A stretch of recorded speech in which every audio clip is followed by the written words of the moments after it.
Welcome to the 1999 Oscar Watch.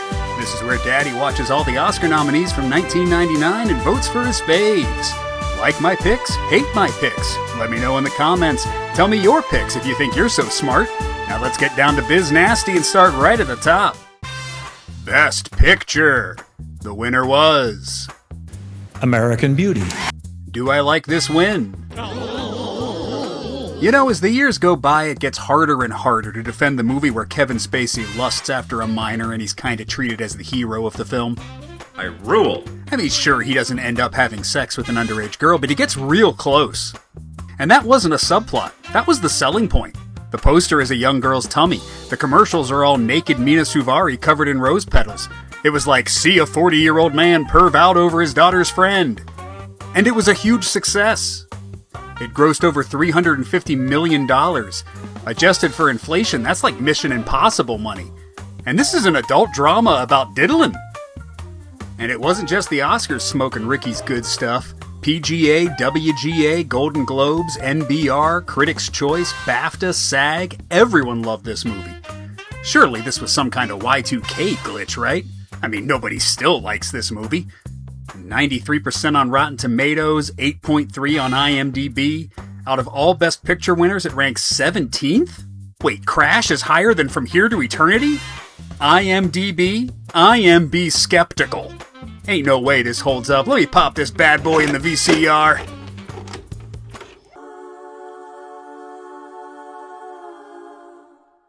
Damn. I may be going to hell, but that was a good movie.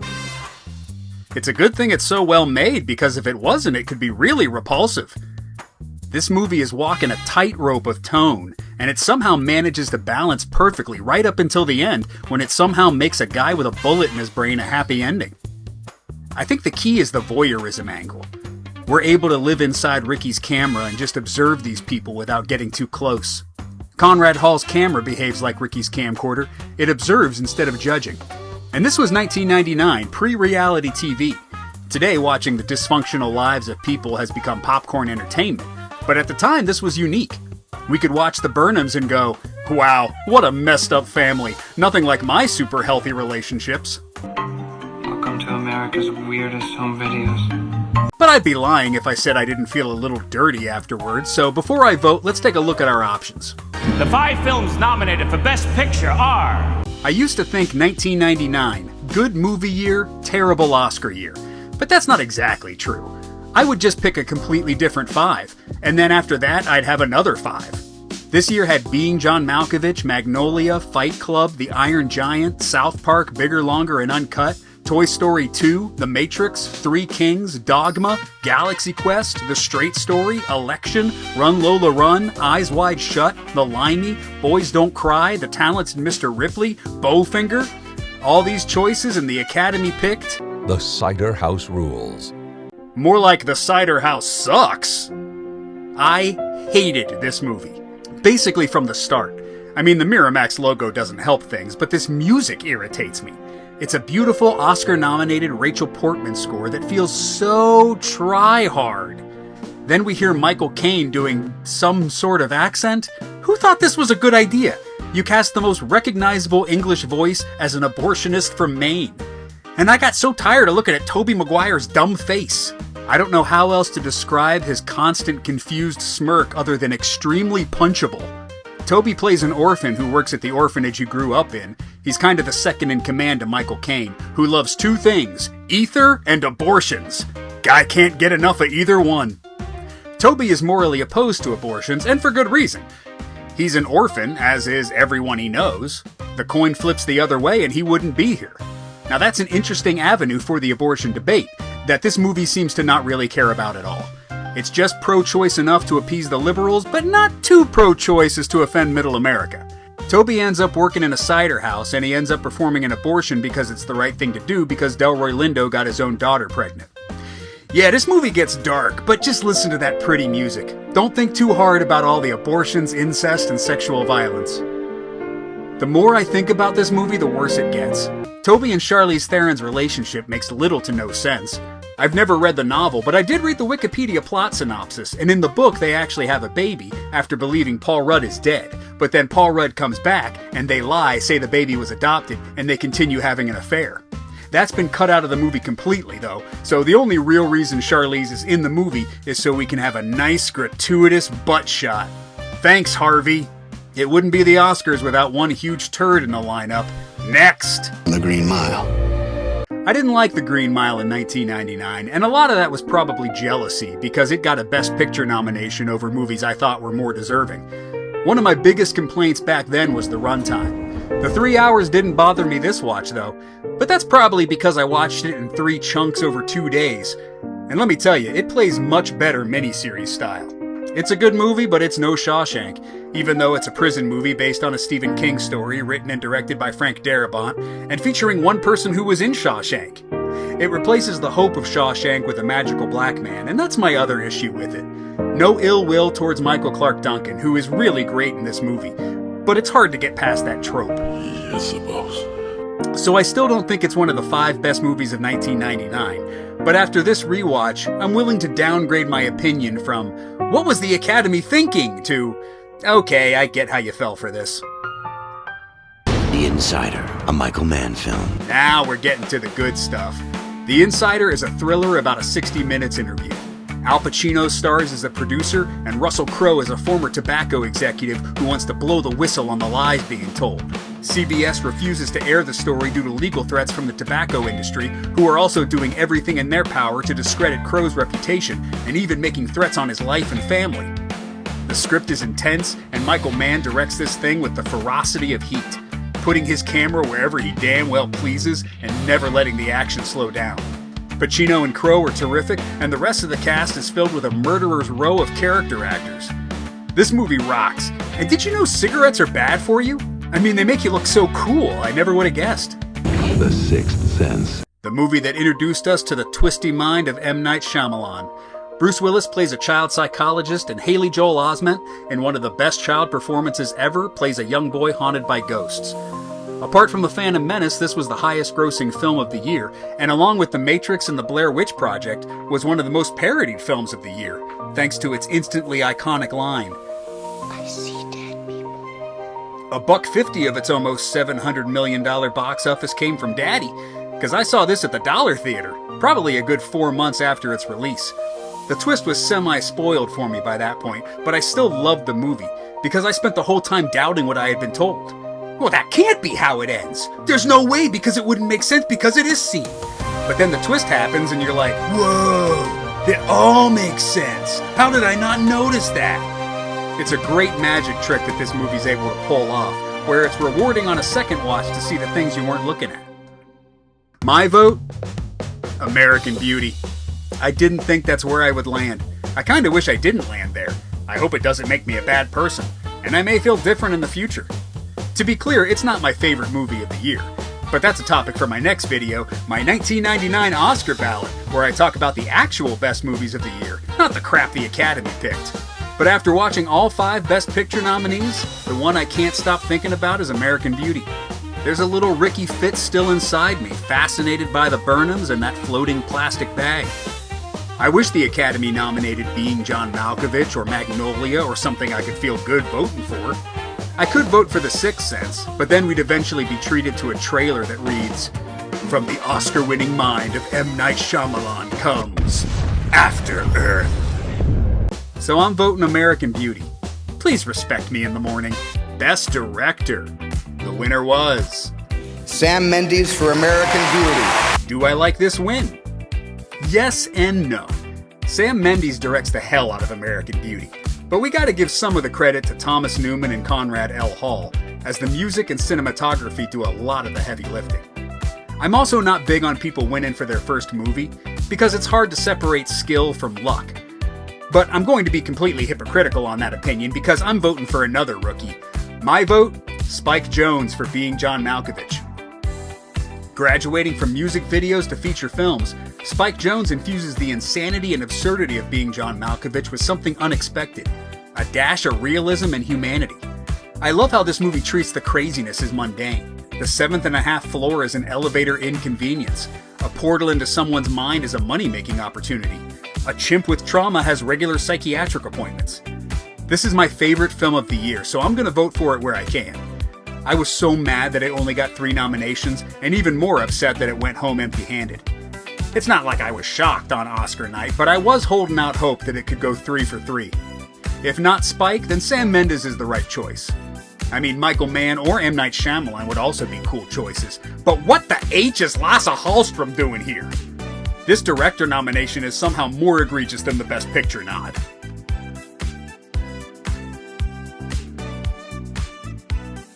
Best Actor. The winner was...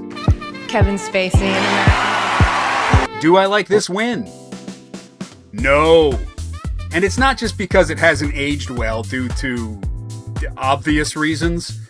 I do think Spacey is great in American Beauty. He's able to make us root for this guy even with how destructive he's being, and his delivery is terrific. He gives every word weight, and he's also really funny. But let me be frank here. She done already had herses. He just won 4 years ago for The Usual Suspects, so I would prefer to spread the wealth. And this is an important Oscar race that could affect the next 2 years. Also nominated are Russell Crowe, who's going to win next year for Gladiator, and Denzel Washington, who's going to win the year after that for Training Day. Both of these Oscar wins feel a little weird. The Gladiator win puzzles me. I know some people watched this and saw a Best Picture winner. I just saw a fun summer movie. I mean, if Russell Crowe can win for Clink Clink Stab Stab, then why can't we throw a nomination to Nicolas Cage in Con Air? It would make more sense for Russell to win this year for a better performance. And Denzel's win for Training Day feels like a makeup Oscar. He lost for Malcolm X and the Hurricane, so they gave him a win for going full-on ham sandwich. King Kong ain't got shit on me! A lot of butterflies are flapping their wings this year. A cleaner Best Actor timeline would be Denzel winning for the Hurricane, then we can give the 2000 Best Actor award to Ed Harris for Pollock, and Russell Crowe could win for A Beautiful Mind in 2001. But all that's moot because I'm not voting for either of them. My vote? Richard Farnsworth in The Straight Story. This is a G-rated David Lynch movie released by Disney, which in a way is one of the weirdest things Lynch has ever done, and that's saying something. They say real love is a banana. Farnsworth plays Alvin Straight, who rides a lawnmower across 2 states to visit his estranged brother to make peace before they die. I find it impossible to watch this movie and not weep, partly because of the movie and the performance. Farnsworth's gentle demeanor is simply lovely, and the effort he puts into achieving his goal is nothing short of triumphant. We also learn so much about Alvin along the way, and it's a film that makes you take stock in your life and what you have. What do you need that grabber for, Alvin? Grabbing. The other reason to well up with emotions is Farnsworth the man. At the age of 79, the former stuntman turned actor was suffering from terminal cancer during filming, and the mere act of sitting on a lawnmower caused him physical pain. He took his own life about 7 months after the Oscars because of his illness. So knowing that, you can't watch the film without seeing his own struggle mirroring Alvin's. This is one of the sweetest, saddest, and most powerful performances ever captured on film. And I can't understand how anyone watches this and then casts a vote for the boomer on the hunt for some young... Best Actress. The winner was... Hilary Swank in Boys Don't Cry. Do I like this win? Yes. It's the second one I don't like.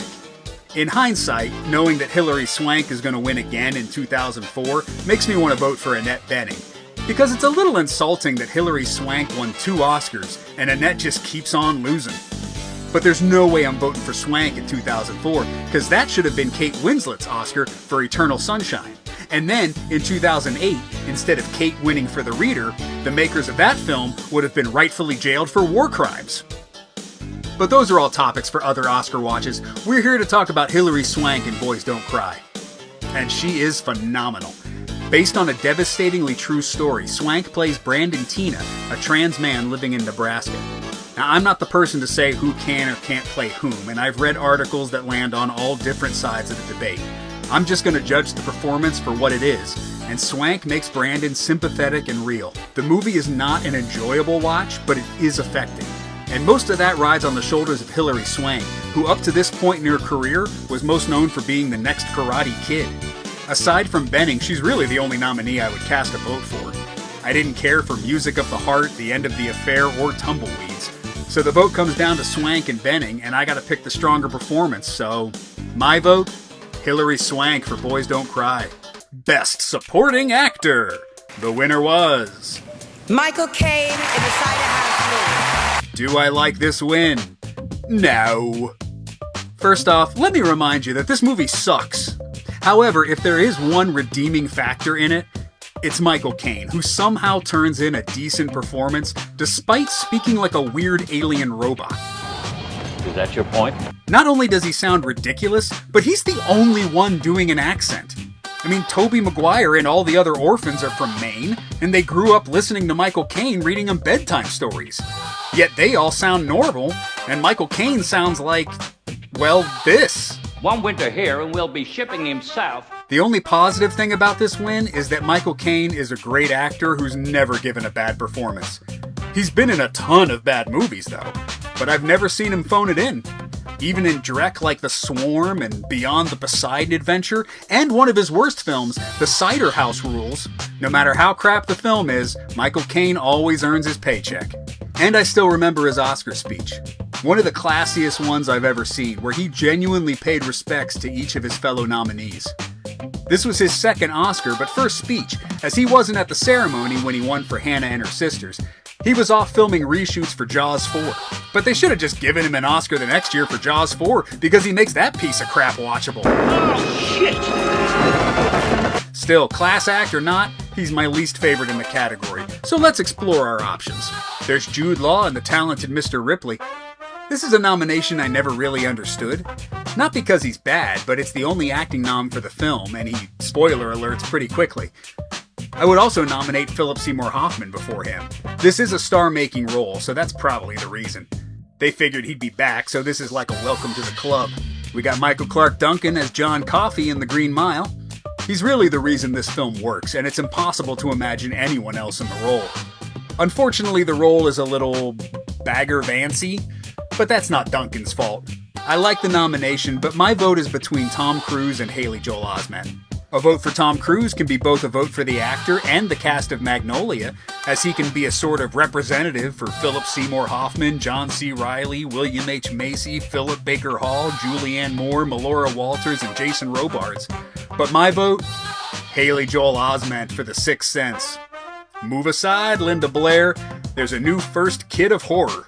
Earlier, I called this one of the best child performances of all time, and I stand by that. There's always the question about how much of a child is editing or coaching versus raw talent. But we already knew he had the goods. This is Forrest Gump Jr. we're talking about. And he had shared the screen with both Gerard Depardieu and Jeff Foxworthy by this point in his career.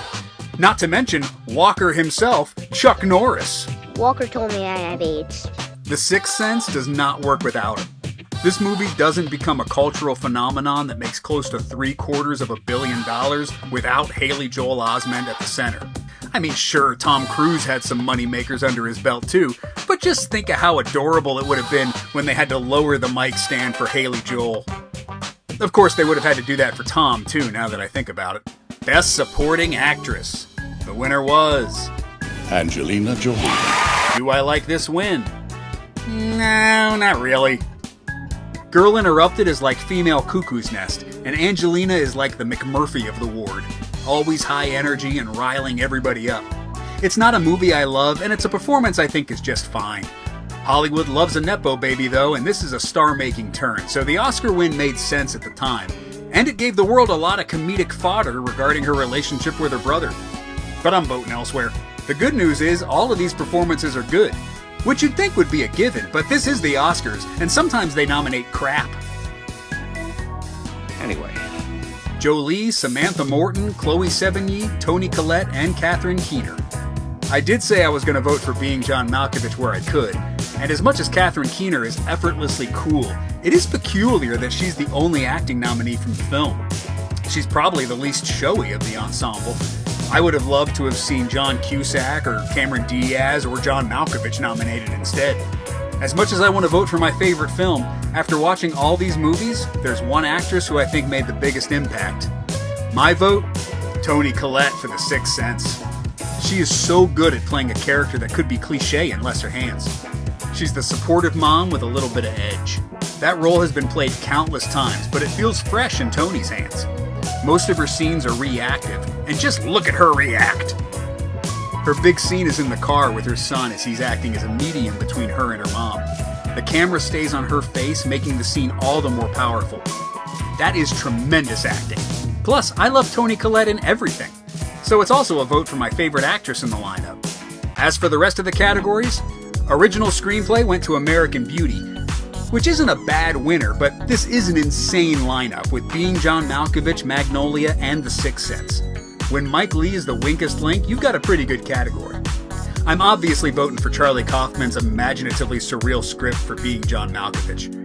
I'll never forget seeing this movie in theaters. I stayed until the very end of the credits. Not because I was waiting for some MCU-like tease for the sequel, but I was so in awe of what I just saw that I felt I needed to pay respect and stay until the lights came back on. Adapted screenplay went to John Irving for the Cider House Rules, which is a really bad decision. Not only does this movie suck, but it beat out Jim Taylor and Alexander Payne's Election and The Insider by Michael Mann and Eric Roth, two wildly superior films and screenplays. The Matrix took home 4 awards with visual effects, both sound categories, and editing, all worthy wins.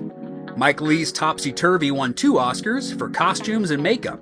Costumes make sense. Makeup may seem odd, but it was competing against the old age makeup and life, Robin Williams as a robot in the god-awful Bicentennial Man, and I doubt many members were going to vote for Fat Bastard from the Austin Powers sequel, so they went with the classy joint. Oh, God. Sorry, I farted. American Beauty rightfully wins cinematography.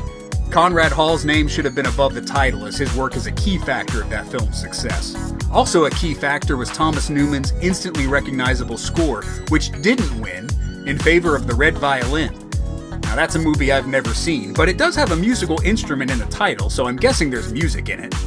This really should have been Thomas Newman's Oscar, as now he's in that mode of racking up nominations, and he'll either never win or win for something very forgettable in a weak year. Tim Burton's Sleepy Hollow wins art direction, a movie I've come around on. I had no interest in it at the time, but I watched it a few years ago and had a lot of fun with it. It's also the best choice in this category, which for some reason includes the Cider House Rules. Hey, they really did a good job making those orphan beds. And finally, Phil Collins wins Best Song for You'll Be in My Heart from Tarzan. Now, putting Susu Studio aside, I am no fan of Phil Collins. And I really think they should have voted on this category during the ceremony, because Robin Williams brought the house down with Blame Canada from the South Park movie. In my opinion, the best movie musical of the decade. There are probably 4 other songs from the film I would rank above Blame Canada, but this is one of the greatest Oscar moments I've seen in my lifetime, and anything else winning afterwards just felt silly. Well, that's it for this year, except, wait, we need to talk about Daddy's favorite films. Get ready for my 1999 Oscar ballot, where I show the Academy what would happen if good taste prevailed, and I pick my nominees. Subscribe so you don't miss that and future Oscar watches. Agree? Disagree? Let me know your picks in the comments. Also, if you have a year you'd like to see, let me know. I don't have a plan laid out, so I'm just winging it. Next up, by request, is 2024, and after that, 1980. Where my Marty fans at? Somebody asked for 1955 so we can Borgnine this bitch. That's the better life. See you next time. Love you, buddy. Peace.